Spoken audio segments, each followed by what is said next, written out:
In this video, we explain you what is IEC 61131 and what the benefits are in using this standard. Let's start from the history.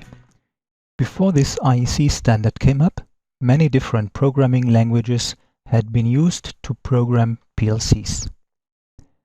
To make the program code easier understandable for PLC programmers, the idea came up to unify these different programming languages into one international accepted programming language.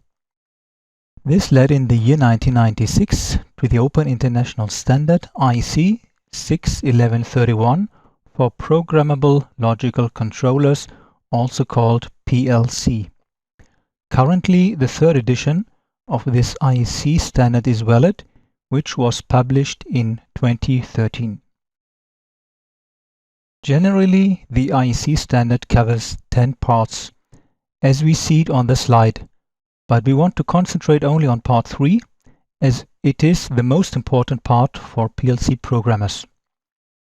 Part 3 of the IEC standard is dealing with the basic software architecture of a PLC and the possible programming languages of a PLC. If you are more interested in the content of part 3, you will find more on www.plcopen.org. So let's focus more deeply into part 3 of IEC 61131 to explain what is understood under basic software architecture. First, common agreement is that the program code must be written in English syntax language, as English is most understood in the world. Second, the available data types with their according value ranges are also clearly defined. Third, the variable types, for example, what is a global variable type, what is a local variable type, and so on, is clearly defined. Fourth, these variable types can be assigned to different variable classes, for example, to var type or var global type. Fifth, how the PLC is configured by using tasks and programs is defined as well. Sixth, finally, the term Programming Organization Unit is defined. These definitions are used as a common basis to create a PLC program. Under ideal circumstances, this program code can be used in any other PLC that follows the IEC standard. Part 3 of the IEC standard also defines 5 different programming languages from which the user can select from. On the upper left of the slide, the instruction list is shown. It is a textual language, which is, however, already deprecated in the third edition of the IEC standard, so it is not recommended to use it anymore. On the lower left of the slide, the function block diagram is shown, which is a graphical language.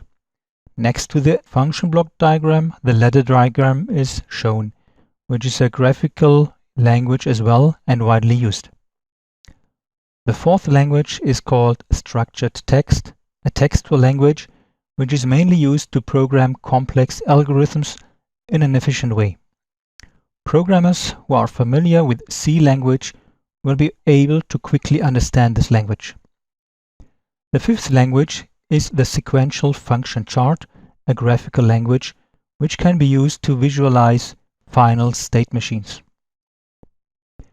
Many PLC manufacturers offer within their programming software already predefined functions and function blocks which fulfill the programming guidelines according to IEC standard.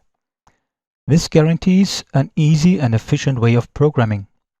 Instead of using proprietary functions as it is displayed on the left side of the slide, a standardized and also more flexible IEC function can be used. So, let's summarize the main advantages when PLC manufacturers support the programming guidelines of the IEC standard in their software. First, the IEC standard is widely used and well known. Second, it simplifies the understanding of existing program code. Third, a time-saving and more efficient programming is possible. Fourth, reusage of already written program code is possible for third-party PLCs. And fifth, PLC programmers can choose from 5 different programming languages and can choose their preferred language. That's all for this video. Thanks for watching and feel free to check out the other videos on our website. Panasonic.